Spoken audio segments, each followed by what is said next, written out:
ক্লাসটা আপনাদের জন্য ক্লাস রেকর্ডিং। হ্যাঁ, রেকর্ডিং দেওয়া হয়েছে। আশা করি শুনতে পেয়েছেন আপনারা। তো ক্লাসটা শুরু থেকে নেওয়া হবে। তো আপনারা পুরো এনএসআই রিলেটেড আপনারা যাবতীয় কোশ্চেন, যখন মনে করেন যে কোনো কোশ্চেন করা দরকার, সাথে সাথে থামিয়ে কোশ্চেন করবেন। আমার কোশ্চেনের প্রতি কোনো সমস্যা নেই। যত কোশ্চেন করবেন করেন, আমার কোনো প্রবলেম নাই, জিজ্ঞেস করতে পারেন। তো তার আগে আমি একটু একটু রাফ ধারণা দিয়ে নেই, তারপর শুরু করি। তারপর আপনারা কোশ্চেন করেন, কি বলেন আপনারা? কি বলেন আপনারা, বলেন। জি। মানে জি, ঠিক আছে, সমস্যা নেই। তাহলে রাফ ধারণা একটা দিয়ে নেই, তারপর আমি শুরু করি। আপনাদের কোশ্চেন করেন, তাহলে হয়তো আশা করি যে আপনাদের অনেক কোশ্চেন কমে যাবে আশা করা যায়। তো আমি আগে নিজের একটু পরিচয়টা দিয়ে নিই। ক্লাসে ভিডিও অন না রাখার রিজন আপনারা আশা করি বুঝতে পারছেন। আমি মোহাম্মদ লতিফুর রহমান। আমি এনগিটসের প্রথম প্রথম না ঠিক, আমাদের মেইনলি হলো গিয়া যেসব আহ, যেসব ভিডিও হয়, বেশিরভাগ ভিডিও আমি, মানে কি বলা, আমার ভিডিও করা হয়ে থাকে। তো আমি বর্তমানে বাংলাদেশ সিভিল সার্ভিসে আছি, অ্যাডমিনিস্ট্রেশন ক্যাডারে। তো আহ, আমি ইতিপূর্বে ব্র্যাক ব্যাংকে ওয়াইল হিসেবে ছিলাম।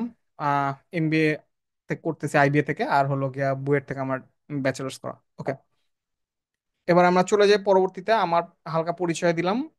তো এবার আসি পোস্ট সম্পর্কে। এই পোস্ট সম্পর্কে দেওয়ার একটা রিজন হলো, আপনাকে কিছু আইডিয়া নেওয়া লাগবে, এটা আপনাকে বুঝতে হবে জিনিসটা কিরকম। এখানে কিছু কালার গ্রেড করে দেওয়া আছে, দেখেন এইটা একটা কালার, এইটা একটা কালার, এই পাশে আমি যেহেতু লোগোর কারণ আছে তাও দেখা দিই, এই এতগুলো একটা কালার, আর এইটা একটা কালার। আমি আপনাকে মোটামুটি একটা গ্রেডিং সম্পর্কে জানা রাখি।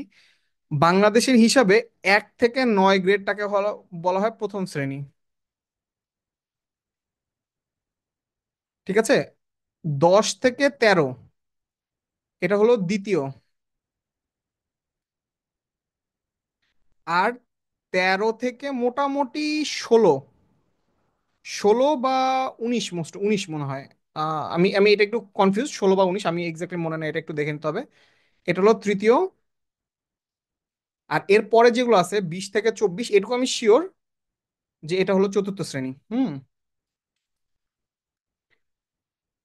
তো আপনাদের একটু মাথা রাখতে হবে যে বেশিরভাগ গ্রেড তাদের নিজেদের ভেতর আপগ্রেড হয়। মানে ধরেন 9 থেকে আপনি আস্তে আস্তে 8, 6, 5, 4 এরকম করে মানে আগাতে থাকবেন, দিয়ে 1 পর্যন্ত আপনি যেতে পারবেন প্রথম শ্রেণীর। কিন্তু খুব রেয়ারলি আপনি দ্বিতীয় শ্রেণী থেকে প্রথম শ্রেণীতে যাবেন। আরো রেয়ারলি আপনি তৃতীয় শ্রেণী থেকে দ্বিতীয় শ্রেণীতে আসবেন, এরকম আর কি বিষয়টা। ঠিক আছে। খালি চতুর্থ শ্রেণী থেকে অনেক ক্ষেত্রে দেখা যায় যে বিভিন্ন কেসে হয়তো তৃতীয় শ্রেণীতে মাঝে মাঝে উত্তীর্ণ করা হয়, বেশিরভাগ সময় উত্তীর্ণ করা হয় না।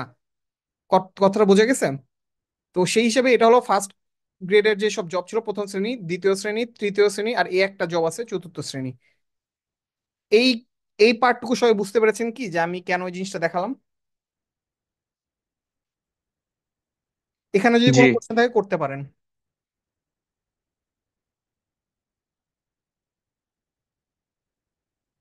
আচ্ছা, আমি এইটা কেন বলতেছি যে কোনটা প্রথম শ্রেণী কোনটা দ্বিতীয় শ্রেণী, বলেন আমি কোন ভিত্তিতে বলছি? আমার কথা বলার ভিত্তিতে আইন কি? কেউ বলতে পারবেন আমি যে কথাটা বললাম তার কোনো ভিত্তি আছে?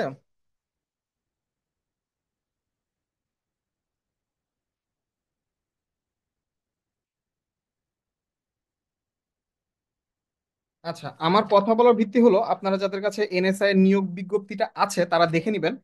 প্রত্যেকটা পোস্টের পাশে লেখা আছে বেতন গ্রেড।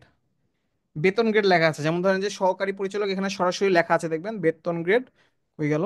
হ্যাঁ, এই যে এখানে সহকারী পরিচালক, এখানে সরাসরি লেখা আছে বেতন গ্রেড হলো গিয়া 9। ঠিক আছে, এই দুইটাই 9। এটাও নয়, এটাও নয়, দুটাই 9। ফিল্ড অফিসারের লেখা আছে, দেখতে পাবেন আপনারা, বেতন গ্রেড 10। তার মানে আপনি দেখতে পাচ্ছেন ফিল্ড অফিসার বেতন গ্রেড যেহেতু 10, তাহলে এটা দ্বিতীয় গ্রেড থেকে। আমি কোশ্চেন হলো, আমি এতক্ষণ সবার আগে এই কথাটা নিয়ে বলছি কেন? আপনাকে বুঝতে হবে আপনি কোন পোস্টের জন্য অ্যাপ্লাই করছেন। এখন আপনি যদি মনে করেন যে আপনি এডি পোস্টের জন্য অ্যাপ্লাই করবেন, আবার ফিল্ড অফিসারের জন্য অ্যাপ্লাই করবেন, এবং দুইটার কোশ্চেন একই রকম হার্ড হবে, তাহলে কি আপনি সঠিক ভাববেন না ভুল ভাববেন? এবার আপনারাই বলেন তো। সঠিক দুটো হবে কি? কোশ্চেন প্যাটার্ন দুই রকম হবে। হ্যাঁ, দুটা কোশ্চেন প্যাটার্ন দুই রকম হবে। দুটা কোশ্চেন কতটা হার্ড হবে, কে কতটা হার্ড হবে এটা বুঝতে পারতেছেন। এডি এর পরীক্ষা, আমি যদি ভুল না করি, আহ এডি এর পরীক্ষা না হলেও আপনি ধরে রাখেন 26টা সিট, তো না হলেও আপনার 50,000 পরীক্ষা দিবে। না হলেও বাংলাদেশে অ্যাভারেজে এক সিটের এগেনস্টে 1,000 দেয়। অ্যাভারেজে, ঠিক আছে? তো 26 সিটের এগেনস্টে যেহেতু এনএসআই এর রেডি, হ্যাঁ, মানে ধরেন অনেকে বাংলাদেশ ব্যাংকের জব ফেলেও হয়তো এনএসআই রেডিতে যাইতে পারে, কথা এরকম, হ্যাঁ। সো আপনার মাথায় রাখতে হবে যে 26টা সিটের জন্য অ্যাটলিস্ট 50,000 পরীক্ষা দিবে। তাইলে এই কোশ্চেনটা যতটা টাফ হবে আপনাকে বুঝতে হবে যে এক্স্যাক্টলি এই যে এই পরের যেগুলো আছে, যে ধরেন যে যে স্টেনোগ্রাফার কাম কম্পিউটার অপারেটর এরকম যেগুলো আছে, এইগুলো অতটা কঠিন কঠিন হবে না, খুবই স্বাভাবিক, কারণ আপনাকে তো বেশি বাদ দিতে হবে। 50,000 থেকে আপনাকে সিলেক্ট করতে হবে 26 জন। সো এটা কোশ্চেন অবশ্যই হার্ড হবে, এটা মাথা রাখতে হবে আপনাকে। আচ্ছা, কোশ্চেন কে করবে এটা নিয়ে আমি পরে আসতেছি। আচ্ছা, ইউজুয়াল এক্সাম ডিটেলটা বলি। এর আগে পূর্ববর্তী বলে রাখি, এর আগে 2বার এনএসআই এর এক্সামের দেওয়া হচ্ছে আপনাদেরকে, কোশ্চেনটা গ্রুপে দেওয়া হয়েছে, আপনারা আশা করি দেখেছেন। এনএসআই এর ইউজুয়ালি কোশ্চেনটা হয় আপনার হলো গিয়ে, এর আগে হয়েছে 2021 সালে, তার আগে হচ্ছে 2019 সালে, 2023 সালে কিছু হয়েছে, আর হলো এর আগে 2017 সালে, মানে অন এভারেজ প্রত্যেক 2 বছর পর পর এটার সার্কুলার হয়েছে। তো 17 সাল 19 সাল জানা যায় যে এটা আইবিএ বেসিক্যালি এগুলোর কোশ্চেন বেশিরভাগ করেছিল, এটা জানা যায়। এটা আপনি মানে এটা সবসময় না, যেমন ধরেন 21 সালেরটা আমি এখনো জানি না যে এটা আসলে কে কোশ্চেন করেছে। কোনো কর্তৃপক্ষ তো নিজে থেকে বলে না যে আমরা কোশ্চেন করেছি, এটা মানুষজন ধরে নেয় যে হ্যাঁ অমুক অমুকে কোশ্চেন করেছে, আইবিএ করেছে, বা মানে কি বলবো যে এগুলো আসলে ওই মানে ধরে নেয় সব, এটা কোনো থাকে না আর কি। যেমন ধরেন যে আপনি যদি দেখেন যে বেশিরভাগ সিট পড়েছে হলো গিয়া ওই আপনার বিআইবিএম, সরি কি বলে, মিরপুরের আশেপাশে, এটা থেকে খুব স্বাভাবিক যে আপনি ধরেই নেবেন যে হ্যাঁ এটা হলো গিয়া বিআইবিএম কোশ্চেনটা করেছেন, ঠিক আছে, এরকম ভাবে। তো যাই হোক, এই লাস্ট 2বারের কথা বলছি আমি, 23, 21 আর 23-এর কথা। এই সময় কোশ্চেন হয়েছে 100 মার্ক, 100 মার্ক, সরি হ্যাঁ এই দুটা। ভাইবার ক্ষেত্রে এখন বলে রাখি, ভাইবার যেহেতু মার্কটা কখনো ডিক্লেয়ার করে না, আপনি মোটামুটি ধরে রাখতে পারেন যে এরকমই হবে, রিটেনের 20%-এর মতোই হবে, ঠিক আছে। সো এর আগে 19 সাল পর্যন্ত হয়েছে, এটাও 80 মার্ক ছিল, এটাও 80 মার্ক ছিল, ঠিক আছে। 80 100 খুব বেশি ডিফারেন্স নাই। এখানে সবচেয়ে ভেজাল হবে যে জায়গায় আমি আগে বলে রাখছি, সেটা এই জায়গাটাতে তাকায় দেখেন। বিসিএস আপনি 200 মার্কের জন্য পান 2 ঘন্টা, মানে 1 ঘন্টা 120 মিনিট। আর আপনি বলতে পারেন যে ঠিকই তো আছে, সময় ডাবল, টাইমও মানে মার্কও ডাবল, কিন্তু না, আপনাকে হিসাব রাখতে হবে এই 100 মার্কের ভেতর ম্যাথও আছে প্রায় 10টা, তারপর আপনার হলো গিয়া ওই কি বলে ইংলিশও আছে 10 15, ম্যাথ 10টা না আরো বেশি থাকে, 15টার মতো থাকে, 15টা ম্যাথ আছে, তারপর 15টা ইংরেজি আছে, যার কারণে দেখা যায় এই 100 মার্ক এই 60 মিনিটে করাটা খুবই টাফ, ঠিক আছে। সো আচ্ছা, একটু আমি 1 সেকেন্ড একটু টাইম নিচ্ছি, একটু ওয়েট করেন কাইন্ডলি।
আর দুঃখিত, আমার একটা কাজের জন্য আমার একটা স্টাফ আসছিল, যাই হোক। তো এটা বুঝতে পেরেছেন আপনারা যে এই 100 মার্কের জন্য যখন আপনি অ্যাকচুয়ালি 60 মার্কে পরীক্ষাটা দেন, পরীক্ষার টাইমটা অনেক কম হয়ে যায়। সেম প্রবলেম আপনি দেখবেন যখন আপনি বাংলাদেশ ব্যাংকের এডি এক্সাম দিবেন, সেম। যখনই 100 মার্ক 60 মিনিটে দিতে বলে এই জিনিসটা খুব টাফ হয়ে দাঁড়ায়। বিসিএস এ কেউ সময় কম পেয়েছে বলে অ্যান্সার করতে পারেনি, চান্স পায়নি, এটা জীবনে শুনবেন না, কিন্তু বাকিগুলোতে 100 মার্ক যখন আপনি 60 মিনিট দিবেন, এটা বেশ টাফ হয়ে যায়। আমি কি কথাটা বুঝাতে পেরেছি আপনাদেরকে? এইটুকু পার্টের ভেতর যদি কারো কোনো প্রশ্ন থাকে করতে পারেন।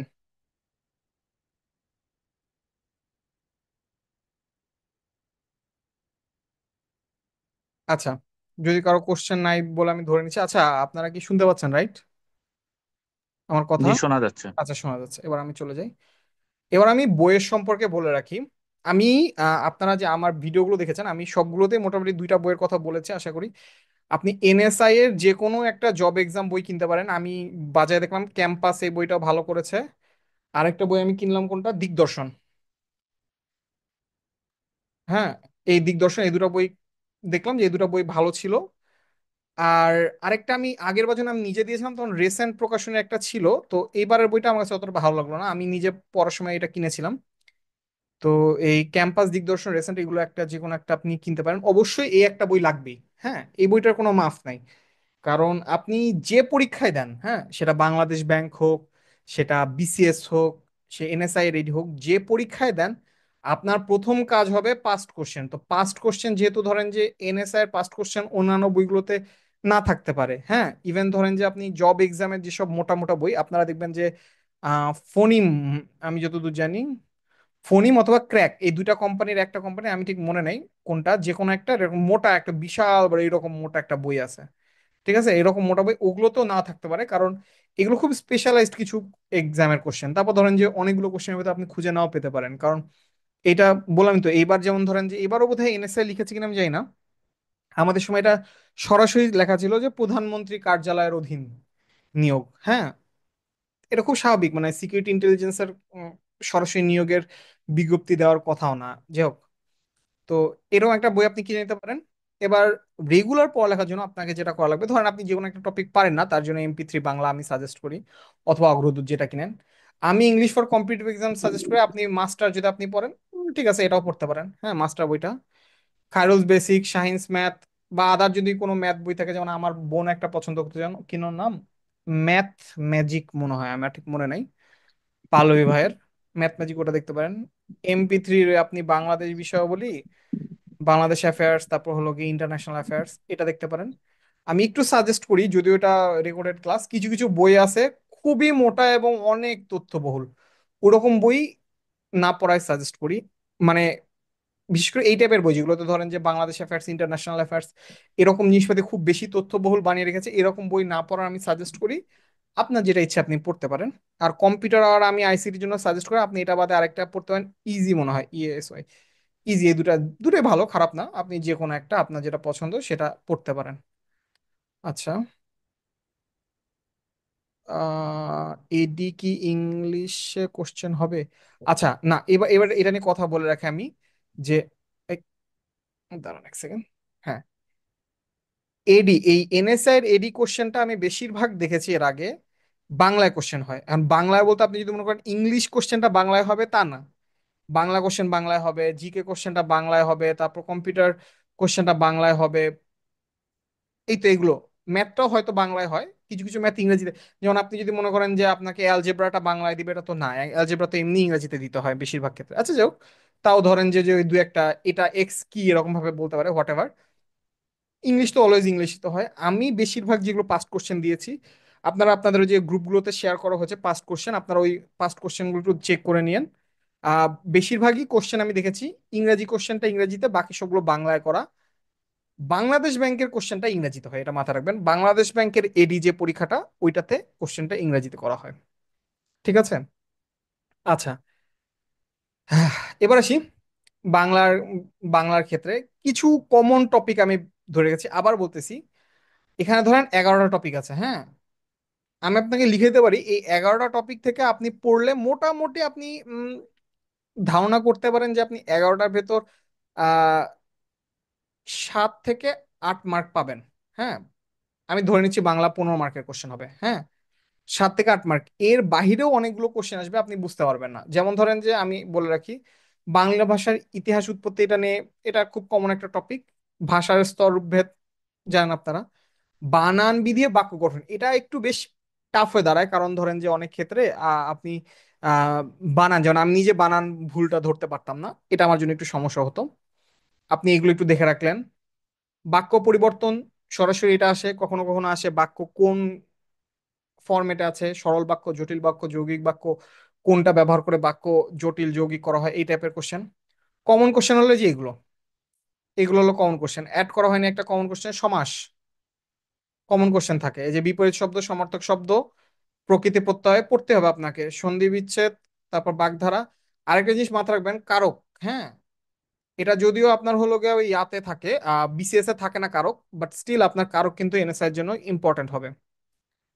ছন্দ অলঙ্কারের প্রকার নট দ্যাট ইম্পর্টেন্ট, বাট আপনি পড়ে রাখতে পারেন। সাহিত্যিক পরিচিতি, এটা খুব ইম্পর্টেন্ট। এখানে একটু বলে রাখি, বিসিএস এ যেমন একটা বড় পার্ট মার্ক থাকে আপনার সাহিত্যের উপর, এনএসআই বা অন্য কোনোটাতে সাহিত্যে বেশি মার্ক থাকে না। তাও আপনি সাহিত্যের যে যুগগুলো আছে, আদি যুগ, মধ্যযুগ, এই দুইটা খুব ভালো করে দেখে রাখেন, কারণ এগুলো খুব অল্প। ধরেন যে আদি যুগ খুব বেশি হলে 1 পেজ হয়, আপনি নোট করে ফেললে। মধ্যযুগ আপনি খুব বেশি হলে 5 থেকে 6 পেজ হয়, আপনি যদি নোট করে নেন। নোট করে নেন বলতে আপনি মার্ক করে রাখলেন যে এই ইনফরমেশন আপনার মুখস্থ করা লাগবে। এখন আপনি যদি ওই বইয়ে যা যা আছে সব পড়তে যান, তাহলে তো আপনার 1 পেজ নয়, আদি যুগই 5 থেকে 6 পেজ হয়ে যাবে। আপনাকে একটু নোট করে ফেলতে হবে যে কোনটা কোনটা মানে আপনার কাছে মনে হচ্ছে এটার জন্য ইম্পর্টেন্ট সেটা। আচ্ছা, তারপর যদি যাই, যে গুরুত্বপূর্ণ কবিতা, গল্প, নাটক, উপন্যাস, এই জিনিসটা আপনাকে একটু বুঝতে হবে। গুরুত্বপূর্ণ বলতে কোনটা? ইতিহাস ভিত্তিক গুরুত্বপূর্ণ। হ্যাঁ, যেমন ধরেন যে বাংলাদেশ ইতিহাসে কি কি ছিল। প্রথমে দেশভাগ, এটা নিয়ে। তারপর ধরেন যে দেশভাগের পর আপনার হলো গিয়া কোনো আগের কোনো যদি ধরি ইয়া থাকে, যদি ধরেন কোনো আহ এটা কি বলে, ফ্যামিন মানে হলো গিয়া দুর্ভিক্ষ, আগের কোনো যদি দুর্ভিক্ষ থাকে সেই দুর্ভিক্ষের উপর কোনো আহ আপনার ধরেন সাহিত্য। তারপর দেশভাগের পর আসতেছে ভাষা আন্দোলনের সাহিত্য, ভাষা আন্দোলনের পর আসতেছে হলো গিয়া আপনার এই কি বলে, ধরেন যে আহ ওই যে গণ অভ্যুত্থানের উপর সাহিত্য, গণ অভ্যুত্থানের পর যদি আপনার সে মুক্তিযুদ্ধের সাহিত্য আসবে, এগুলো থেকে আসবেই কোশ্চেন, এগুলোতে কিছু করার নাই। হ্যাঁ, এরপর আপনাকে যেটা পড়তে হবে বাংলার ক্ষেত্রে, দেখা যাচ্ছে যে বাংলার ক্ষেত্রে আপনাকে পড়তে হবে হলো গিয়া ওই উম, সংবাদপত্র। তারপর আপনাকে পড়তে হবে হলো গিয়া ওই কি জানো, আহ লেখকদের আপনার হলো ছদ্মনাম, টাইটেল, উপাধি, এইসব জিনিসপাতি। ঠিক আছে, এইগুলো হলো বাংলার একটা মানে কি বলবো জিস্ট। আপনি যদি মোটামুটি এই কয়টা জিনিস পড়ে যান, আপনার মোটামুটি আপনি ধারণা করতে পারেন যে যে বললাম যে আপনাকে 7 থেকে 8 মার্ক একটা কমন মার্ক আপনি খুব ইজিলি পেতে পারবেন। ঠিক আছে। আচ্ছা, ইংলিশের ক্ষেত্রে বলি, ইংলিশের ক্ষেত্রে বেশিরভাগ ক্ষেত্রে রিডিং কম্প্রিহেনশন এবং প্যারাগ্রাফ অর্ডারিং, এটা সচরাচর আসতে কম দেখা যায়, বাট এর আগে অনেক আগের গুলোতে কিছু দেখা গেছে। এটা একটু মাথা রাখবেন। তো আমি আপাতত আপনাদের সুবিধার্থে এই পার্টটা কেটে রাখতেছি যে এটা নাই, ধরে নেন। হ্যাঁ, এটা আপনি ধরে রাখেন যে এটা নাই। আচ্ছা, পার্টস অফ স্পিচ আসেই, ভয়েস টেন্স আসেই, ন্যারেশন আসেই, সাবজেক্ট ভার্ব এগ্রিমেন্ট লাগবেই, আর্টিকেল প্রিপোজিশন আসবেই। সেন্টেন্স কারেকশন দুইটা ফরম্যাট আসে, যেমন ধরেন যে আপনারা পিন পয়েন্ট এরর আপনারা জানেন কিনা। ধরেন আমি লিখলাম হি ইট রাইস রেগুলারলি।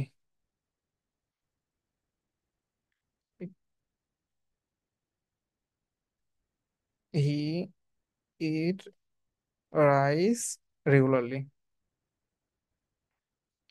তো আমি আন্ডারলাইন করে দেবো বি সি ডি। কোশ্চেনে আসবে যে find out the wrong placement. এখন আপনি বুঝতে পারছেন হি তো ইট হয় না, ইটস হয়, তার মানে অ্যান্সার হলো বি।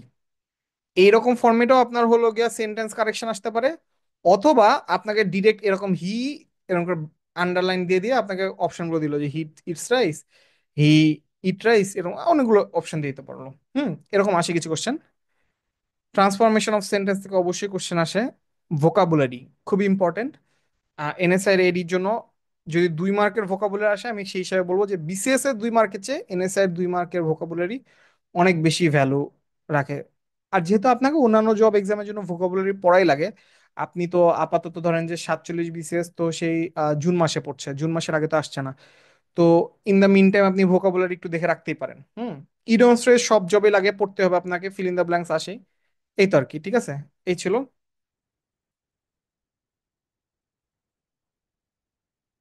আচ্ছা, তো আমরা আসি পরের পার্টে। এবার আসি জেনারেল নলেজে। মাথা রাখবেন এই বিসিএস এ আপনার জেনারেল নলেজ পার্ট থেকে কোশ্চেন আসে প্রায় আহ কত, প্রায় 50 মার্কের। হ্যাঁ, এখন এনএসআইডি বা যে কোনো বাকি যে কোনোটাতে জিকে থেকে কোশ্চেন আসে সচরাচর 15 থেকে 20 মার্ক। তার মানে আপনাকে এইটা টার্গেট করে পড়তে হবে। এখন আপনি এটার জন্য দুনিয়াদারি সব পড়ে উল্টায় ফেলবেন, সেটাও করলেও হবে না। আবার যেমন আমি আপনাকে বলে রাখি, এই 15 থেকে 20 মার্কের ভেতর 3 থেকে 4 মার্ক আসবে রিসেন্ট একটা টপিক থেকে। এখন আপনি দুইটা কাজ করতে পারেন এই রিসেন্ট টপিক পারার জন্য। ধরেন যে প্রত্যেকদিন পেপার পড়বেন, পেপারের A to Z পড়বেন। তারপর হলো ফেসবুকে রিসেন্ট তথ্যগুলো দেখবেন, প্লাস কারেন্ট অ্যাফেয়ার্স বইগুলো আছে পুরোটা মুখস্থ করবেন। এই 3-4 মার্ক তো, তাইলে হয়তো এই 3-4 মার্কের ভেতর 2 থেকে 3 পাইতে পারেন। আমি বলছি না পাবেন, আমি বলছি পেলেও পেতে পারেন। আর যদি আপনি চেষ্টা করেন যে না আমি বাকি 10 থেকে 12 মার্ক পাবো, যে এই 10 থেকে 12 সেটার জন্য যে এখানে যে কয়টা দেওয়া আছে মোটামুটি এই কয়টা হলো। সংবিধান থেকে কোশ্চেন আসেই, বেশিরভাগ জায়গায় আসে, এখানেও আসবে। মুক্তিযুদ্ধ, মুক্তিযুদ্ধ ভিত্তিক তথ্য আসবে। জাতীয় পুরস্কার দিবস আসে, খুবই কমন জিনিস। সাম্প্রতিক জাতীয় ঘটনা, যেটা কথা আমি বললাম একটু আগে। তারপর জাতীয় উন্নয়ন প্রকল্পগুলো, পদ্মা সেতু, তারপর মেট্রো রেল, তারপর আরো যে কয়টা আছে জাতীয় উন্নয়ন প্রকল্পের ভেতর যে কয়টা পড়ে, মেগা প্রজেক্ট গুলো বলেন, বা ধরেন যে হলো গিয়া ওই রিসেন্ট টাইমে কোনো উন্নয়ন কাজ হয়েছে নাকি, সবগুলো আসে। তারপর কি আছে, বাংলাদেশের ভৌগোলিক পরিচয়, যেমন ধরেন যে বাংলাদেশের কোন অঞ্চল কি নামে পরিচিত, কে কোনটার জন্য বিখ্যাত, এরকম বিভিন্ন কোশ্চেন আসে। ইন্টারন্যাশনাল অ্যাফেয়ার্স এর ভেতর অবশ্যই আসবে যে বিভিন্ন আন্তর্জাতিক সংস্থা, ইউএন অবশ্যই সবার আগে। কিন্তু ইউএন ছাড়াও আপনার আন্তর্জাতিক বাকি যেসব সংস্থা আছে সেগুলো দেখতে হবে। আন্তর্জাতিক এই যে সাম্প্রতিক ঘটনা বললাম, এই যে আপনার 3 থেকে 4 মার্কের ভেতরে এটাও আছে। আচ্ছা, ইম্পর্টেন্ট সামিটস, যেমন ধরেন যে কিছুদিন আগে আমাদের মাননীয় প্রধান উপদেষ্টা একটা সামিটে গেছিল, কোন সামিটে গেছিল, কত তারিখ গেছিল, এরকম কোশ্চেন আসে। ঠিক আছে। এরপর বিশ্ব মানচিত্রের কিছু কমন কোশ্চেন আসে, যেমন ধরেন যে আপনাকে বলতে পারে বাল্টিক অঞ্চল কোনটাকে বলা হয়, বা ধরেন যে হলো গিয়া ওই কি বলে উম কোনটাকে হলো গিয়া ওই কি বলে সে ওই যে কি বলে আহ কি বলে বিশ্ব অঞ্চল কাকে বলে, এরকম বিভিন্ন কোশ্চেন আসতে পারে। যেগুলো তো মানে আপনাকে বুঝতে হবে যে এমন না যে আপনি একদম উম, সব দুনিয়াদারি পড়বেন, বাট কমন কমন জিনিসগুলো আপনাকে জানা থাকতে হবে। গণিত নিয়ে আমি খুব বেশি কথাবার্তা বলবো না, এটা একটা বড় কারণ হলো গণিতের প্রিপারেশনটা ইউনিভার্সাল। গণিত আপনি কোথাও বলতে পারবেন না যে গণিত এরকম কোশ্চেন হয়, ওরকম কোশ্চেন হয়। তাই এইগুলো লোকের কমন যেসব কোশ্চেন আমি পেয়েছি, দেখেছি, এইটা একটু টাফ, এটা কম আসে, বাট বাকিগুলো মোটামুটি সবগুলোই আসে। আপনাকে এই 12টা মোটামুটি সবগুলো সম্পর্কে খুব ভালো ধারণা রাখতে হবে। একটা কোশ্চেন অনেকে করেছে রিসেন্টলি, ক্যালকুলেটর নিয়ে যাওয়া যায় নাকি। ভাই, কোনো প্রিলি পরীক্ষায় আমি আজ পর্যন্ত দেখিনি ক্যালকুলেটর নিতে দেয়। হ্যাঁ, আমরা যখন ইঞ্জিনিয়ারিং পরীক্ষাগুলো দিতাম, ইঞ্জিনিয়ারিং পরীক্ষাগুলোতে ওই আপনার যোগ বিয়োগের ম্যাথ আসে না, বিশাল বিশাল ম্যাথ আসে। তো সেই বিশাল বিশাল ম্যাথের জন্য সাইন্টিফিক ক্যালকুলেটর অ্যালাউ করে, বাট এই যোগ বিয়োগের জন্য আপনাকে কোনো পরীক্ষায়, ব্যাংক বলেন, বিসিএস বলেন, বাংলাদেশ ব্যাংক বলেন, এনএসআই, কোথাও আপনাকে ক্যালকুলেটর নিতে দিবে না। আপনাকে কমনলি এগুলোকে মানে আপনার নিজের প্রিপারেশন আগে থেকে নিয়ে যেতে হবে। আইসিটির ক্ষেত্রে একটু বলে রাখি, এই এই সচরাচর আমি এটাকে 2 ভাগে ভাগ করি, একটা হলো থিওরি আর একটা হলো অ্যাপ্লিকেশন। থিওরি টাইপের কোশ্চেন কিরকম, এই যে যেমন কম্পিউটার ইতিহাস, হার্ডওয়্যার সফটওয়্যার ইতিহাস, কে সফটওয়্যার বানিয়েছে, কে সফটওয়্যার বানায়নি, কোন সার্চ ইঞ্জিন প্রথম এসেছে, কোন সার্চ ইঞ্জিন শেষে এসেছে। তারপর এরকম আর কি থিওরি, যেমন ক্লাউড কম্পিউটিং এর ভেতর কোনটা, এরকম থিওরি টাইপের অনেক কোশ্চেন আসে। থিওরি টাইপ কোশ্চেন আসে বেশিরভাগ ক্ষেত্রে বিসিএস এ। হ্যাঁ, প্রচুর থিওরি টাইপের কোশ্চেন করে। অ্যাপ্লিকেশন টাইপ কোশ্চেন করে সচরাচর ব্যাংকগুলো, ব্যাংক বা ধরেন যারা আপনাকে নিয়ে এসে অ্যাকচুয়ালি কম্পিউটারে কাজ করাবে। যেমন ধরেন আপনি যত বড় অফিসারই হন না কেন একটা ব্যাংকে, আপনাকে ওয়ার্ড, এক্সেল, পাওয়ার পয়েন্ট এগুলোতে কাজ করাই লাগে। ঠিক আছে। বা ধরেন আপনি কোনো উম, মানে কি বলবো, প্রফিটেবল অর্গানাইজেশনে কাজ করেন, যেমন ধরেন আপনি পেট্রো বাংলায় জব করতে চাচ্ছেন, বা ধরেন আপনি কি বলবো আর আরো যে কোনো ধরেন যে প্রফিটেবল যে কোনো অর্গানাইজেশন হতে পারে, বিডা বা ব্যবসা, এরকম যে কোনোটাতে হতে পারে, তখন তারা অ্যাপ্লিকেশনের উপর বেশি ফোকাস করে। বাংলাদেশ ব্যাংক আর এনএসআই দুটার ক্ষেত্রে আমি বলবো এটা আসলে মিক্সচার থাকে, থিওরিও থাকে, অ্যাপ্লিকেশনও থাকে। অ্যাপ্লিকেশন বলতে কিরকম, যেমন ধরেন মাইক্রোসফট ওয়ার্ডের প্রতিষ্ঠাতাকে, এটা হলো থিওরিটিক্যাল কোশ্চেন আমার হিসাবে। আমি বলছি না এটা কোনো হিসাব আছে, আমি জাস্ট আমার আন্ডারস্ট্যান্ডিংটা বুঝাচ্ছি। কিন্তু ওয়ার্ডে যদি আপনাকে বলে যে আপনি কপি করার জন্য শর্টকাট কি, আপনি তখন আপনাকে বলতে হবে সিআরটি প্লাস সে সি, কপি। যদি বলে কাট করার শর্ত কি, সিআরটি প্লাস এক্স, কাট, এরকম আর কি। ঠিক আছে। কন্ট্রোল সি, কন্ট্রোল ভি, এইসব জিনিসপাতি ছোট ছোট, আপনি একবার দেখলে আশা করা যায় পারবেন। এরকম জিনিসপাতি লাগে। ওয়ার্ডেরটা নিয়ে কারো সমস্যা না, সবার সমস্যা এক্সেল, কারণ এক্সেল অনেকগুলো ফর্মুলা আসে আছে এবং ফর্মুলার মধ্যে কোশ্চেন আসে। তাই আপনি চেষ্টা করবেন যে যখন আপনাকে এরকম ওয়ার্ড বা এক্সেল টাইপের কিছু দেওয়া হবে, অবশ্যই আপনি চেষ্টা করবেন যে এই এই মানে এগুলোর যে কোশ্চেন ব্যাংক আছে, কোশ্চেন ব্যাংকে অ্যাপ্লিকেশন টাইপ কি কি কোশ্চেন আছে সেগুলো একবার দেখে নিতে। কমন কোশ্চেনগুলো রিপিট হয়, আপনি দেখলে আশা করা যায় পারবেন। আচ্ছা, জেনারেল সায়েন্স থেকে সচরাচর খুবই কম আসে, আমি ধরে নিচ্ছি 5 মার্কের আসলেও 5 মার্কের আসতে পারে। তো এইগুলোর জন্য এত কিছু পড়া আমার মতে খুব বেশি প্রফিটেবল হবে বলে আমার কাছে পার্সোনালি মনে হয় না। হ্যাঁ, আপনাকে মাথায় রাখতে হবে যে আপনি যদি বিসিএস এর চিন্তা করেন, 15 মার্ক এখান থেকে আসে। তারপর ধরেন যে অনেক চাকরি পরীক্ষায় 5 মার্ক আপনার হলো গিয়া, বিশেষ করে যারা সায়েন্স রিলেটেড পোস্টে আছে, যেমন ধরেন বাপেক্স, এরা যাবতীয় পোস্টগুলো সায়েন্স রিলেটেড।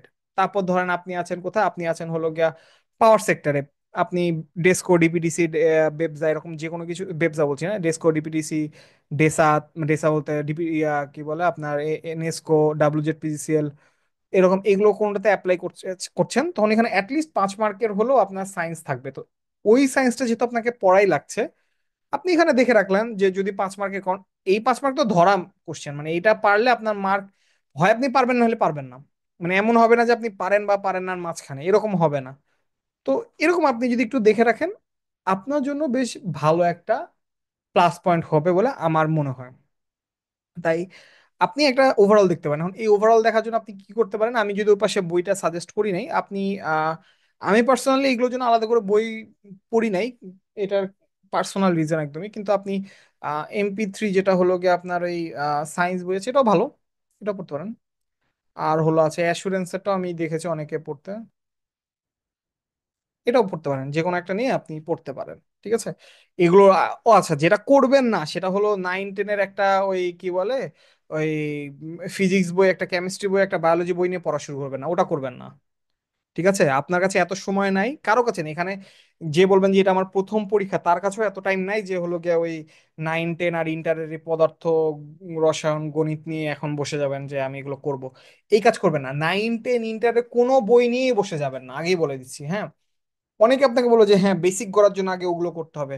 ভাই, দুইটা বিষয়, এক নাম্বার হলো যে আপনি যদি বেসিক করার কথা চিন্তা করেন, আপনি 9-10-এ ফিরে যে, বা ধরেন যে আহ, আপনি এখন লাইনের প্রথম লাইন থেকে শেষ লাইন পর্যন্ত পড়ে যে আপনার বেসিক ভালো হবে তা না। আপনাকে যেটা করতে হবে যে হ্যাঁ, আপনার ধরেন গাইডে যেসব জিনিসগুলো দেওয়া আছে, দেখছেন যেগুলো থেকে কোশ্চেন আসছে, যদি আপনি নাও বুঝতে পারেন, ধরে নিলাম আপনি বুঝতে পারেন, আপনি মুখস্থ করে ফেলেন সরাসরি, ঠিক আছে, মানে ডিরেক্ট মুখস্থ করে ফেলেন, তাও আপনার দেখবেন যে আপনার প্রিপারেশন বাকিদের চেয়ে বেটার হবে। আপনি এখন 9-10-এর বই খুলবেন, কোন লাইন পড়বেন কোন লাইন পড়বেন না, তারপর কোনটা বুঝবেন কোনটা বুঝবেন না, অনেক টপিক আছে যেগুলো থেকে 9-10-এর প্রচুর কোশ্চেন আসে, কিন্তু বেশিরভাগ টপিক ওই যেসব জায়গায় প্রচুর কোশ্চেন আসে, ওইসব বেশিরভাগ জায়গায় কখনো আপনার হলো গিয়া এই চাকরি পরীক্ষার কোশ্চেন আসেই না। তাহলে আপনি বুঝবেন কি করে কোনটা পড়তে হবে, এখন তো আপনার বাদ দেওয়ার সময়। আপনি খালি চিন্তা করবেন কতগুলো আমি বাদ দিব, কিভাবে বাদ দিব, কিভাবে বাদ দিব। ঠিক আছে, আপনি কিভাবে বেশি পড়বো বেশি পড়বো এটা চিন্তা করলে জব হবে না, কিন্তু আগে বলে দিচ্ছি। ঠিক আছে। আচ্ছা, এবার আমি আমার পার্সোনাল কিছু টিপস দিয়েছি, এটা একদমই পার্সোনাল, বুঝতে পারতেছেন যে এটা লিখে রেখেছি কোনোভাবে। আমি তো আমার মতো বললাম, হ্যাঁ, আমার আমার যেটা মনে হয়েছে যে এটা এটা পড়া দরকার আমি বলেছি। অন্য ইনস্ট্রাক্টররা যেখানে আসবে, যার মনে হবে যে এইভাবে এভাবে পড়া দরকার, সে সেভাবে বলবে, এরকম ভাবে এক একজন বলবে। আমি আমারটা বলছি। স্টিল আপনি আপনার মতো করে ফুল সিলেবাসটা নিজে একবার করে যাচাই করবেন। কিভাবে ফুল সিলেবাস যাচাই করবেন, আপনি চিন্তা করেন, আপনি যখন হলো গিয়া ওই কি বলো ওটাকে, ওই আহ, আপনার পাস্ট কোশ্চেন আছে, বা ধরেন আমাদের গ্রুপে তো আমরা পিডিএফ দিয়ে দিয়েছি, ওই পিডিএফটা দেখলেন, দেখে আপনি একবার হলো গিয়া ডিসাইড করলেন যে ফুল সিলেবাসটা, আপনি সেই সবগুলো পোস্টেরই আপনি ফুল সিলেবাসটা দেখলেন, দেখতে সমস্যা কি, কোশ্চেন দেখতে তো সমস্যা নাই, দিয়ে তারপর আপনি হাই প্রায়োরিটি সাবজেক্টটা ডিসাইড করেন। হাই প্রায়োরিটি সাবজেক্ট বলতে কিরকম, যেমন ধরেন আমি আমার বিসিএস এর প্রিপারেশন নিয়েছিলাম মোটামুটি 1 মাসে। হ্যাঁ, 1 মাস থেকে আমি বলবো সর্বোচ্চ আপনি বললে বলতে পারেন 1.5 মাস। আপনি বলবেন যে এটা কেমনে সম্ভব, এটা তো সম্ভব না, আমিও আপনার সাথে একমত যে এটা সম্ভব না। কিন্তু আপনাকে বুঝতে হবে, বিসিএস এর যদি পাশ করতে চান আপনার, আমাদের সময় লাগতো মোটামুটি 110-এর উপরে থাকলে হতো, এখন মোটামুটি 120-এর উপরে থাকলে পাশ করা যায়, হ্যাঁ। এই 110-120-এর ভেতর সায়েন্স রিলেটেড সাবজেক্টে ছিল 60 মার্ক। কিরকম, ম্যাথ, মেন্টাল অ্যাবিলিটি, তারপর সায়েন্স, আইসিটি। আমার টার্গেট থাকতো এই 60-এর ভেতর আমি অ্যাটলিস্ট 55 পাবো। আমার আর লাগে বাকি 200, সরি বাকি পুরো 140 মার্কে আমার লাগে আর মাত্র কত মার্ক, আমার আর লাগে মাত্র 55 মার্ক। বুঝতেছেন? আপনার আপনার এফিসিয়েন্সি হলো খুব ভালো বাংলায়। আপনি ইনশিওর করেন যে বাংলায় যদি 15টা কোশ্চেন থাকে আপনি 15টাই পারবেন, এটাতে কোনো বাদ যাবে না। ঠিক আছে? আপনি ইনশিওর করেন যে আপনার স্ট্রেংথ হলো ম্যাথ, তার মানে আপনি হিসাব করেন যে আমি ম্যাথের 15, আইসিটির 15, এইটা কোনোভাবে আমার বাদ যাবে না। কথাটা আমি বুঝাতে পেরেছি? এইভাবে আপনি আপনার যে হাই প্রায়োরিটি সাবজেক্টগুলো সেটাকে আগে এনশিওর করেন যে এটা বাদ যাবেই না। এবার আসি আমি আমার ক্ষেত্রে, আমার সবচেয়ে না পারা সাবজেক্ট ছিল কি বলে বাংলা লিটারেচার, ইংলিশ লিটারেচার, তারপর বাংলাদেশ অ্যাফেয়ার্স, ইন্টারন্যাশনাল অ্যাফেয়ার্স তো আমি আমার মনে হয় যে আমি এখনো হয়তো কম পারি। হ্যাঁ, আমার টার্গেট থাকতে এদের কোনোটাতে এক্সেল করে না, আমি কোনোভাবে আমি ট্রাইও করি না যে আমি এগুলোতে একদম এক্সেল করবো। মানে ইংলিশ বাংলা লিটারেচারে 20 থাকে, ইংলিশ লিটারেচারে 15 থাকে, বাংলাদেশ অ্যাফেয়ার্সে 30 থাকে, ইন্টারন্যাশনাল অ্যাফেয়ার্সে 20 থাকে। আমি কোনোদিনও চেষ্টা করিনি যে এটাতে আমি 18 পাবো। আমার চেষ্টা না, আমার চেষ্টা হলো অ্যাভারেজে মানুষের 10 থাকে আমার 10 রাখা। এটাতে অ্যাভারেজে মানুষের 7 থেকে 8 থাকে, আমি মোটামুটি টার্গেট করতাম এটা 9 রাখা। এখানে মানুষের অ্যাভারেজে মোটামুটি 20 থাকে, আমার টার্গেট থাকতো 20 রাখা। ইন্টারন্যাশনাল অ্যাফেয়ার্সে মানুষের 9 থেকে 10 থাকে, আমার টার্গেট থাকতো 9 থেকে 10 রাখা। আমার পাওয়ারটা এখানে এখানে আমি পাওয়ার খাটাবো, বাকি যেগুলোতে জাস্ট আমি কোনোভাবে অ্যাভারেজ বা অ্যাভারেজে বেশি রাখবো, এর বেশি দরকার নেই কিন্তু আমার। এইটা আপনার ক্ষেত্রে কোনটা হবে এটা আমি কেন, দুনিয়ার কোনো টিচার বলতে পারবেন, এটা আপনি আপনার নিজেকে অনেস্ট কোশ্চেন করে। এবার আমি আপনাকে একটা কথা বলি, আমাদের সাথে একটা ছেলে, আহ, আমাদের সাথে আমি যখন কলেজে পড়তাম কিছু ছেলে পেলে ছিল এরকম, আরে অমুকে তো ফিজিক্সে অস্থির। হ্যাঁ, মানে আপনি ধরে নিলেন ওরকম যে বাকিরা বলে আপনাকে যে হ্যাঁ আপনি তো ম্যাথে অনেক ভালো, কিন্তু আপনি দেখতেছেন যে আপনি ম্যাথে 10-এর উপরে পান না, তাহলে কি আপনার জন্য হায়ার প্রায়োরিটি সাবজেক্ট ম্যাথ হবে? হবে না তো। এইটা আপনাকে নিজে অনেস্টলি নিজেকে নিজে যাচাই করে বুঝতে হবে। ঠিক আছে, এটা আপনাকে মাথা রাখতে হবে। আচ্ছা, solve past NSI and BCS preliminary questions, এটা নিয়ে আমি আপনাকে খুব ক্লিয়ারলি একটা কথা বলি, সেটা হলো এনএসআই এর পাস্ট কোশ্চেন তো আপনাকে করতে হবে, এটা তো হলো আপনার জন্য হলো গিয়া ফরজ। ফরজের যে দুইটা ইয়ে আছে না, আমি নাম ভুলে গেলাম, ফরজে কিফায়া ফরজে আইন, এরকম দুটো আছে, আমি ঠিক খুব বেশি ভালো করে মনে নেই। এনএসআই এরটা যদি আপনার হাইয়েস্ট প্রায়োরিটি ফরজ হয়, বিসিএস এরটা আপনার সেকেন্ড হাইয়েস্ট প্রায়োরিটি ফরজ। কারণ কি আমি এনএসআই এর পরীক্ষা দিতে যাই, আমি তখন দেখতে পাই যে হ্যাঁ বিসিএস এর পরীক্ষার কোশ্চেন ডিরেক্ট এনএসআই এর কপি হয়। ইভেন এভেনচুয়ালি বিসিএস এর কোশ্চেন সব জব এক্সামে কপি হবে। সব জব, বাংলাদেশে যে কয়টা জব এক্সাম আছে সবগুলোতে বিসিএস এর কোশ্চেন ডিরেক্ট কপি হবে। তাই আপনাকে বিসিএস এর কোশ্চেন পড়তে হবে। ঠিক আছে? আচ্ছা, এবার পরেরটা আসি, read daily news paper and monthly current affairs for updated GK. আচ্ছা, আমি না আপনাদেরকে একটু আগে বললাম যে ওই যে আপনার হলো গিয়া ওই রেগুলার পেপার পড়তে হবে না, তাহলে আবার এখানে লিখেছি কেন কারেন্ট অ্যাফেয়ার্স পড়তে হবে? বলেন তো, কেউ বলতে পারবেন কেন বলেছি? যে কেউ, any guess, any kind of guess, বলেন।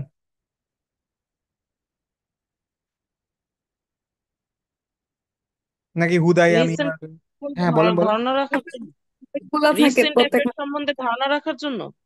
তো ওটা তো আমি আগেই বললাম যে না, আমার হলো গিয়ে ওই ওই ওই মার্কের জন্য আমার দৌড়ানোর লাভ নাই। আরেকজন কি যেন বলছিলেন? মানে সামারিটা জানার জন্য। না, দুটার একটাও না। রিটেনের জন্য। ইয়েস, এই তো সঠিক অ্যান্সার দিতে পেরেছেন একজন। আপনার বাকি যেগুলো পড়বেন সেগুলো হবে অবজেক্টিভ, মানে এইটার ইনফরমেশন ওইটাই আমার আমি জানি এতটুকু, আপনার বাকিগুলো পড়বেন অবজেক্টিভের জন্য। রিটেন নিউজ পেপার, একটা ভালো নিউজ পেপার পড়বেন যাতে আপনার লেখনীটা সুন্দর হয়। আপনার কথা মানে ধরেন যে আপনি যে বাংলা লিখবেন বাংলা লেখাটা সুন্দর হয়, আপনি ইংলিশ লিখবেন আপনার লেখাটা সুন্দর হয়। লেখার জন্য আগে আপনাকে পড়া লাগবে। তো আপনি তো এখন পুরাতন পুরাতন ইনফরমেশন পড়াচ্ছে, ওই গাইড বই খুলে ওই কি বলে ট্রাফিক জ্যামের সমস্যার সমাধান এইগুলো পড়াচ্ছে, আপনার জন্য বেটার না যে আপনি মান্থলি একটা মানে মান্থলি কারেন্ট অ্যাফেয়ার্স বা ধরেন নিউজ পেপার একটু রিডিং পড়লেন, তাই না? এভাবে পড়লে আপনার ফোকাস রাইটিং এর জন্য কি পড়বো, ফোকাস রাইটিং এর জন্য কি পড়বো আপনার বোঝা লাগবে না।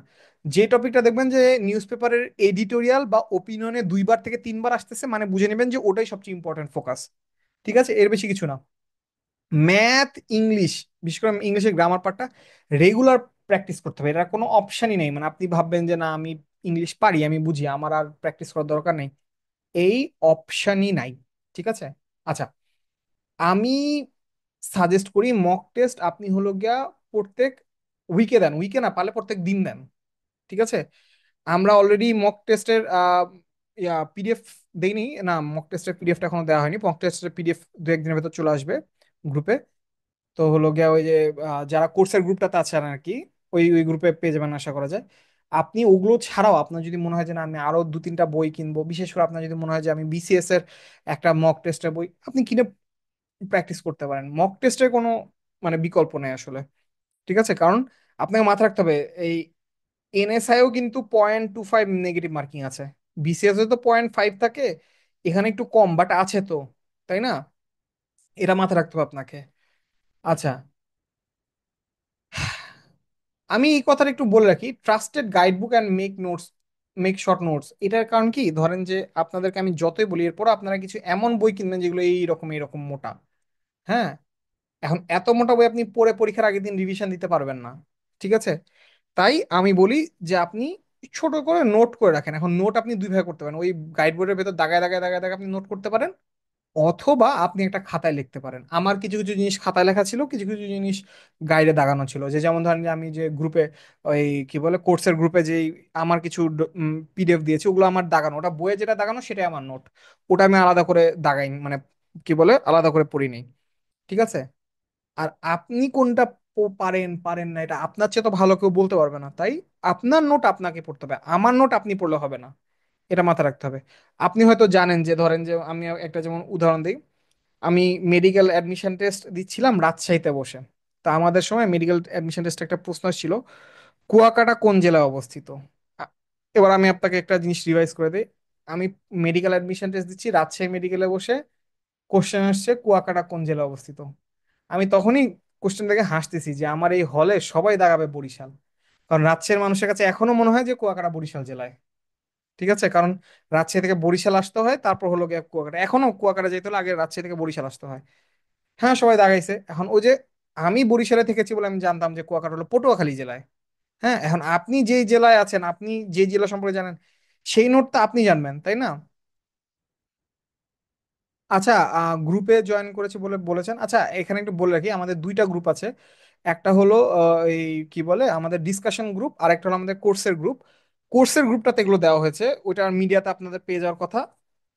ডিসকাশনের গ্রুপে দেওয়া হয় নাই, এটা একটু এ আছে আমাদের কোর্সে যেহেতু আরো ক্লাস ক্লাস হবে ওই জন্য ওখানে দেওয়া হয়েছে। আমরা দেখি, আমরা যদি পরবর্তীতে কোর্স শেষ হলে তারপর হয়তো আমরা শেয়ার করতে পারি, বাট আপাতত আমাদের এটা কোর্সের গ্রুপে থাকবে আশা করা যায়। আচ্ছা যাক, আর এইটা হলো সবচেয়ে ইম্পর্টেন্ট জিনিস। হ্যাঁ, stay consistent, maintain routine and don't forget to take care of your health. আমি অনেক স্টুডেন্টকে দিয়ে দেখেছি পরীক্ষার আগে অসুস্থ হয়ে যায়।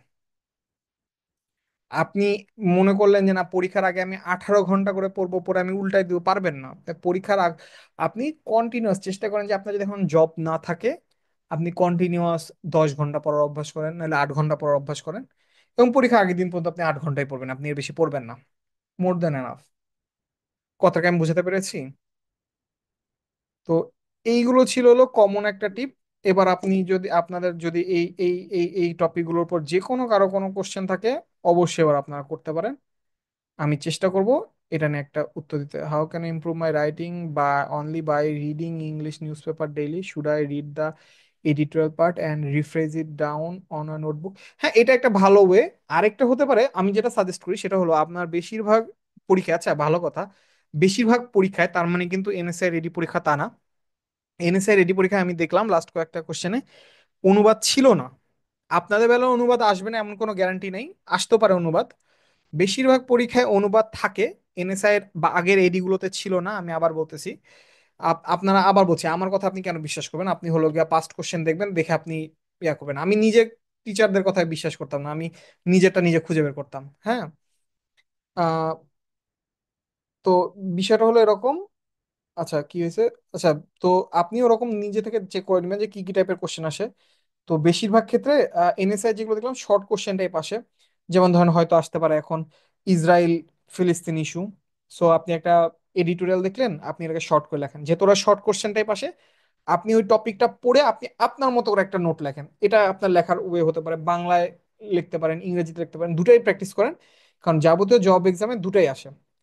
আর হলো গিয়া যদি আপনি চিন্তা করেন যে এনএসআই বাদে বাকি জব এক্সামগুলোর কথা যদি আপনি চিন্তা করেন, সেক্ষেত্রে দেখা যায় যে ওরা ট্রান্সলেশন বেশিরভাগ ক্ষেত্রে দেয়। তো আপনি সেইটা হিসাব করে আপনি ট্রান্সলেশনে হলো গিয়া ওই, মানে কি বলবো, আপনি ট্রান্সলেশনটাকে ইয়া করে আপনি হলো গিয়া, মানে কি বলে, মানে ট্রান্সলেশনে প্র্যাকটিস করতে পারেন আর কি, এই আর কি।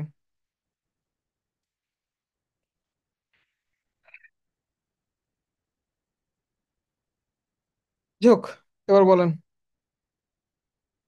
এবার আপনার আর আচ্ছা, কোনো কোশ্চেন? প্রিলিমিনারি, রিটেন এবং ভাইবা মানে টাইমটা একটু বলবেন, টাইম কেমন সময় পাওয়া যায়? ওই যে এই শুরুতেই তো আমি লিখে দিয়েছিলাম, এই পার্টটা তো আমি শুরুতেই জন্য লিখে দিয়েছি যে প্রিলিমিনারিটা 60 মিনিট, আর রিটেনে 90 মিনিট, আর ভাইবারটা বলা যায় না। ভাইবার ধরেন যে আপনাকে আধা ঘন্টাও বসে রাখতে পারে, আপনার 10 মিনিটও বলতে পারে, আবার 5 মিনিটও তোমার নাম কি, কোথা থেকে এসছো এটা জিজ্ঞেস করেও ছেড়ে দিতে পারে। ঠিক আছে। না না, আমি এক্সাম ডেটের কথা মানে বলতে চাচ্ছি। ও আচ্ছা, না না, এটা আসলে বলা খুবই টাফ, এটা বলা খুবই টাফ। কারণ ধরেন যে আহ, আমাদের বেলায় দেখা গেছিল যে করোনার সময় ছিল তখন, ওই সার্কুলার দিয়েছিল জানুয়ারি মাসে, আর পরীক্ষা হয়েছিল অক্টোবর মাসে। এবার সার্কুলার দিয়েছে যেহেতু ধরেন যে বাংলাদেশের সবগুলো সরকারি পোস্টে, সব দপ্তরে এখন প্রচুর হিউম্যান ক্রাইসিস। হ্যাঁ, হয়তো একটু তাড়াতাড়ি করতে পারে, বাট আমি মনে করি যে যতই তাড়াহুড়া করুক, কুরবানি ঈদের পরে ছাড়া প্রিলিমিনারি হওয়ার কোনো চান্স নাই। প্রিলিমিনারি হওয়ার খুব বেশি হলে 3 সপ্তাহ, খুব বেশি হলে 3 সপ্তাহের ভেতর রিটার্ন থাকে, এটা মাথা রাখবেন। আর ভাইবাটা ওই রকমই। আপনি যদি মনে করেন যে প্রিলিমিনারি দিয়ে ভাই রিটেনের প্রিপারেশন নিবো, ওভাবে পারবেন না, আপনাকে আগে থেকে রিটেন প্রিপারেশন নিতে হবে। প্রিলিমিনারি কবে হতে পারে এটা আসলে বলা যায় না। আমি ধারণা করছি কুরবানিদের পরে। এখন যদি কথার কথা কালকে একটা সার্কুলার দিয়ে বলে সামনে শুক্রবার পরীক্ষা, আপনি কি পরীক্ষা দিবেন না? অবশ্যই আপনাকে পরীক্ষা দিতে হবে, আপনি প্রিপারেশন নিয়ে রাখেন, সমস্যা কি? ঠিক আছে। ইংলিশ আর ওই পেজটা আবার একটু দেখান 5 সেকেন্ডের জন্য, একটা এসে তো সমস্যা নেই, আমি এই রেকর্ডিং, ক্লাস রেকর্ডিংটা আমাদের ভিডিও আকারে দিয়ে দেবো, সমস্যা নেই, আপনি রেকর্ডিং নিয়ে টেনশন করেন না।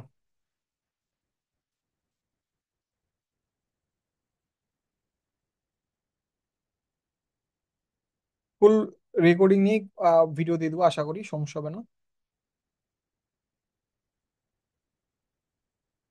প্রিলিমিনারি রিটেন আর ভাইবা কত সময় গ্যাপ দেওয়া হয় এটা তো বললামই, যে প্রিলিমিনারি রেজাল্ট হওয়া থেকে রিটেন সর্বোচ্চ 3 থেকে 4 সপ্তাহ, এর বেশি টাইম দেয় না। আর ভাইবা দেখা যায় যে রিটেনের রেজাল্ট হওয়ার 1 থেকে 1.5 মাসের ভেতরে। ভাইবা যেহেতু অনেকগুলো হয়, ধরেন যে 26টা, এই হিসাবটা আপনাদের একটু শিখাই দিই। আপনারা যেহেতু আছেন আজকে, এতক্ষণ সময় নিয়ে আমার বক বক শুনতেছেন, তাহলে আমি আপনার হিসাবটা শুনাই। সরকারি নিয়ম অনুযায়ী 26টা যদি আপনার নেয়, তাহলে অ্যাটলিস্ট 26 × 3, মানে মোটামুটি আপনার 78 জনের ভাইবা নিতে হবে অ্যাটলিস্ট। তার মানে তারা তো আর 78 বলতে 78 জন, 78 জন ডাকলে হয়তো দেখা যাবে সর্বোচ্চ 50 জন থেকে 60 জন অ্যাপিয়ার করবে। কারণ যেই 78 জন ভাইবার জন্য এলিজিবল হবে তারা প্রচন্ড, মানে কি বলবো, যে ওই লেভেলে চলে গেছে। হ্যাঁ, সো তারা কি করবে, তারা একটু গ্যাপ রাখার জন্য মোটামুটি 150 জন, 150 জনের মতো ভাইভাতে সিলেক্ট করবে। 150 জনের ভাইভাতে একদিনের হবে না, একদিন হয়তো 30 জন হবে, এরকম করে 5 দিনে হবে। ঠিক আছে, সো এইভাবে করে তারা একটা গ্যাপে গ্যাপে একটা রুটিন ফেলবে। তো এটাও খুব বেশি হলে 1 থেকে 1.5 মাস, এর বেশি টাইম এনএসআই লাগায় বলে আমার জানা নেই। আচ্ছা, ওই বিসিএস তো প্রিলিমিনারিতে 10,000 বা এরকম, এনএসআই তে প্রিলিমিনারিতে বা রিটেনে কতজন টিকাতে পারে, সর্বোচ্চ এরকম কি ধরেন কোনো যে আইডিয়া? যে যে আমি আমি আপনাকে ওই হিসাবটাই উল্টা উল্টা ওয়ে দেখাচ্ছি। 26 জনের জন্য 150 জন যদি ভাই ভাই টিকায়, 150 জনের জন্য সর্বোচ্চ আপনার 1.5 থেকে 2,000 মানুষ টিকাবে, সর্বোচ্চ। কথাটা বোঝা গেছে? জি জি। তার মানে রিটেন থেকে 1.5 থেকে 2,000 থেকে 150 জন ভাই ভাই টিকাবে। আর ধরেন সে 50,000ও যদি দেয়, সে 50,000 থেকে 1.5 থেকে 2,000 ফ্রিলিতে টিকবে। সবসময় উল্টা হিসাব জি, করবেন। আপনি ধন্যবাদ। যদি ধরে নেন যে না, উপর থেকে 2 লাখ দিয়েছে তার মানে 2,000 কি টিকাবে, এভাবে না। যে কয়জন নিবে তার উল্টা হিসাব করতে হবে আপনাকে। মানে পোস্টের এতে হ্যাঁ রিভার্স হ্যাঁ হ্যাঁ ক্যালকুলেশন। হ্যাঁ হ্যাঁ হ্যাঁ, ঠিক। যেমন ধরেন যদি বিসিএস এ দেখেন, যে বিসিএস এ কথার কথা দেখতেছেন বিসিএস টা নিয়োগ দিয়েছে 1,500। হ্যাঁ, তার মানে অ্যাটলিস্ট 3 দিয়ে গুণ করলে 4,500 পরীক্ষা নিতেই হবে তাকে। তো সে 4,500, বিসিএস এ তো 4,500 হলে 4,500 পরীক্ষা নেয় না? অ্যাটলিস্ট ধরেন 4,500 বললে অ্যাটলিস্ট সে 7,500 টিকাবে। তার মানে 7,500 অ্যাটলিস্ট রিটেন, মানে কি বলে ভাইবা, রিটেন থেকে ভাইবা যেতে হবে। তার মানে রিটেনে অ্যাটলিস্ট ধরেন যে হলো গিয়া, মানে রিটেনে অ্যাটলিস্ট 10,000কে টিকাবেন, না তো আপনি 7,500 পাশ করাতে পারবেন না। ঠিক আছে, এরকম মানে উল্টো হিসাব করবেন, তাইলে দেখবেন যে হিসাব মিলে যাবে। আচ্ছা, দুটা কোশ্চেন আসছে, দেখি কি কোশ্চেন আসছে। আমি, আমার ফাইনাল এক্সাম এখনো হয়নি, মোস্ট প্রবাবলি জুনে। এক্সামের আগে এনএসআই এর প্রিলি ডেট পড়লে কি প্রিলি দিতে পারবো? আপনি কি অ্যাপ্লিকেশন করেছেন আদৌ? আপনি অ্যাপ্লিকেশন যদি না করে থাকেন, এখনো তো সময়ই নাই। আপনি অ্যাপ্লিকেশন যদি না করে থেকে থাকেন, তাইলে আপনি তো পরীক্ষা দিতে পারবেন না এমনিও। আচ্ছা, জি করেছেন। আচ্ছা, তাইলে আমার মতে আপনি যদি আহ আপনি অ্যাপিয়ার দিয়ে পরীক্ষা দিয়েছেন?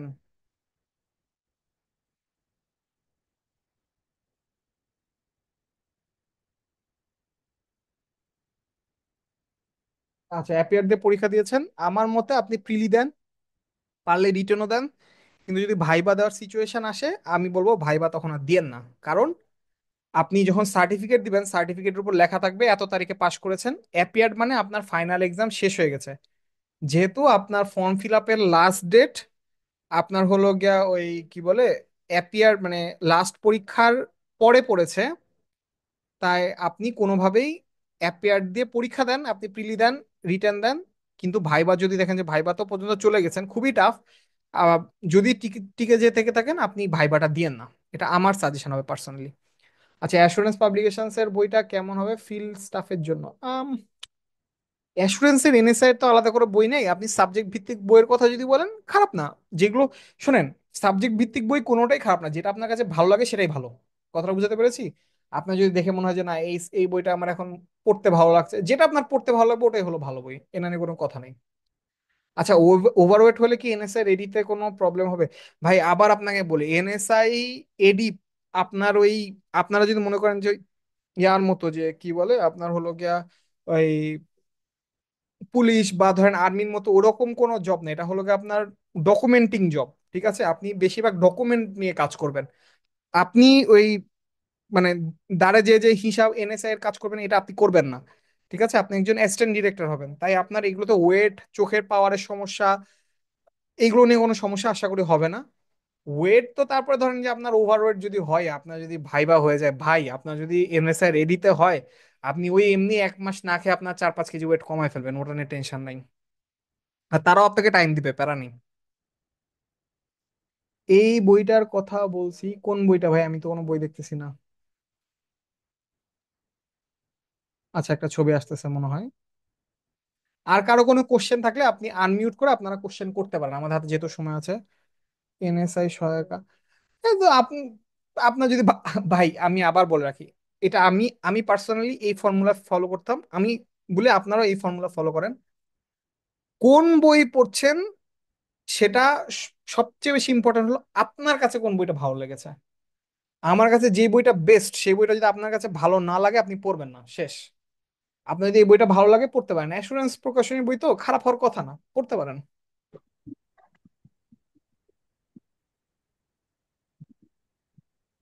আর কারো কোনো কোশ্চেন?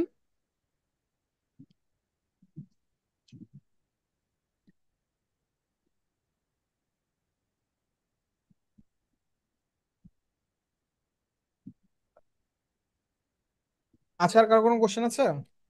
আচ্ছা, আসসালামু আলাইকুম ভাইয়া। ওয়ালাইকুম আসসালাম, হ্যাঁ বলেন। আচ্ছা, যেটা কোশ্চেনটা আসলে আমার কমেন্ট দেখে একটু মানে জানার ইচ্ছে হলো যে একজনকে দেখলাম যে ভাইভাতে ডিসকারেজ করতেছেন, এটা কি কারণ হতে পারে?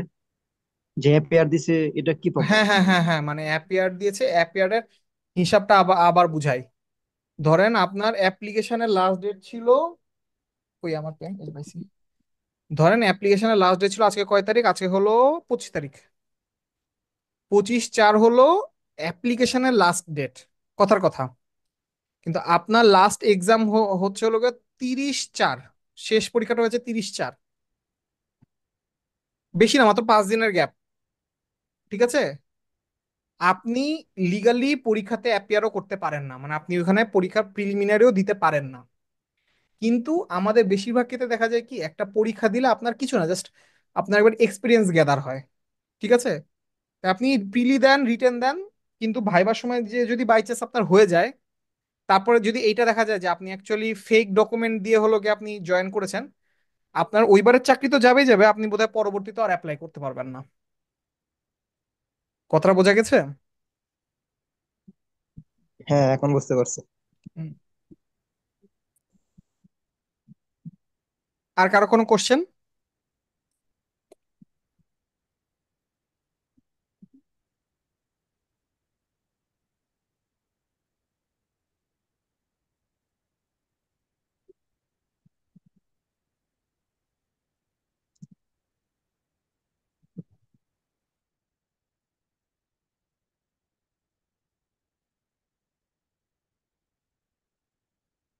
আর কারো কোনো কোশ্চেন আছে? আচ্ছা ভাইয়া, যে জুলাই জুলাই মুভমেন্ট নিয়ে কি কোনো কারেন্ট অ্যাফেয়ার্স কি কিছু পাবো, মানে কোন কন্টেন্ট?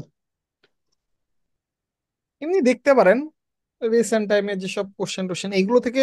দেখেন, আমি একটা জিনিস বলে রাখি, আপনারা যেহেতু জব এক্সামের জন্য প্রিপারেশন নিচ্ছেন, এই জিনিসগুলো মাথায় রাখবেন অলওয়েজ।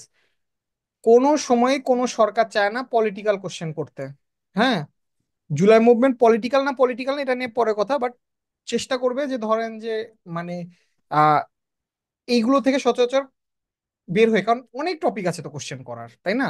রিসেন্ট অনেক টপিক আছে। তো আপনি যে কোনো টপিক থেকে কোশ্চেন করতে পারেন, আপনি কারেন্ট অ্যাফেয়ার্সে পাবেন মেবি, আমি শিওর না। বাট আপনি হলো গিয়া ওই মুহিত সম্পাদকীয় টম্পাদকীয় এগুলোতে ভালোভাবে পেতে পারেন। আশা করি এগুলোই আর কি। ভাইয়া, প্রিলি সেফ মার্ক আউট অফ 100, এইটা ভাই বলা যায় না। কোশ্চেন সহজ করলো প্রিলি সেফ মার্ক হয়ে যাবে হলো গিয়া 85। কোশ্চেন কঠিন করলো প্রিলি সেফ মার্ক হয়ে দাঁড়াবে হলো গিয়া 55। এখন আপনি কোনটা যে হবে সেটা তো আপনি বুঝতে পারবেন না। এটা হলো গিয়া আপনার ওই কোশ্চেন দেখে তখনকার তখন বুঝতে হবে। ফিল্ড স্টাফের জন্য প্রবাবলি মান্থে কত মাস সময় পেতে পারে? ভাই কোনোটাই বলতে পারবো না এখন। এখন ধরেন যে সবগুলোই ওরা, ও আচ্ছা ভালো কথা, বেশিরভাগ এক্সামই ওরা এরকম ভাবে করে, এই উইকে দুইটা, পরের উইকে দুইটা, তারপরে উইকে দুইটা, মানে যদি বেশি টাইম পানো, খুব বেশি টাইম পাবেন না। হয়তো দেখা যাবে যে আপনার এডি আর ফিল্ড স্টাফের হয়তো সময় ডিফারেন্স সর্বোচ্চ 2 উইক এরকম। বাট শুরু হলে দেখবেন যে পরপর এক্সাম পড়া শুরু হয়ে যাবে, কারণ ওরা একই দিনে অ্যাটলিস্ট দুইটা করে পোস্টের পরীক্ষা নেয় আর কি।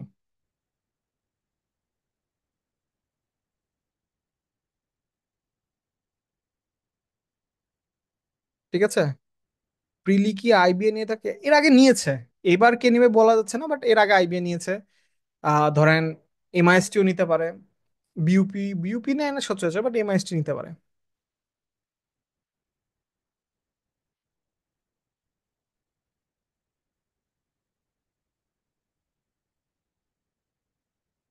আর কারো কোনো কোশ্চেন? আমাদের হাতে আরো কিছুক্ষণ সময় আছে, কারো কোনো কোশ্চেন থাকলে অবশ্যই করতে পারেন।